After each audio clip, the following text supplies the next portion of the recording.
Magandang araw. Ako po si Mark Lester Lirag at ito po ang aking daily devotion. Sino si Satan? Tinalakay po ni Pastor Russell Ocampo sa 365 daily devotion. Ang concept o topic ngayong araw is tungkol sa Satan. At ang Bible verse ngayong araw ay galing sa 1 Peter chapter 5 verse 8.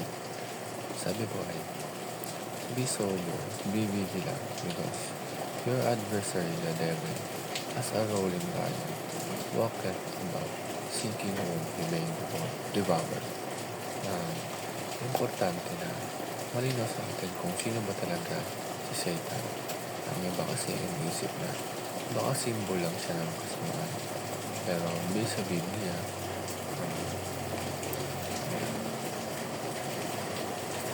diyan papasok ang ating first teaching.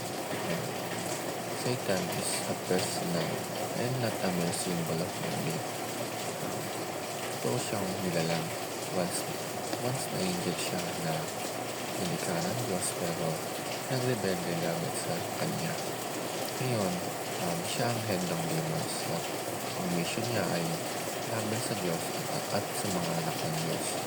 Siya yung deceiver, accuser of tempter. Kaya huwag natin siyang maliitin o gawing biro lang. Pero ang magandang balita, kahit si Satan ay makapangyarihan, hindi siya yung ultimate authority. At second is, Satan's power is subject to God's power. Ibig sabihin, kahit anong gawin ni Satan, limitado lang siya. Under pa rin siya ng sovereign control ng Diyos. Hindi siya pwedeng lumagpas sa boundaries na itinakda ng Panginoon.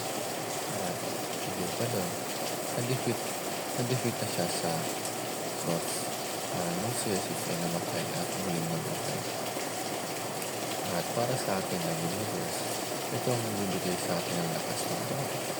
At pinipasok ang last teaching is, Satan has no authority over the believers. Kung tayo ay nasa kay Kristo, hindi niya tayo kayang pagarihan. Oo, pwede niyang subukan tayo guluhin ng isip at i-accuse tayo.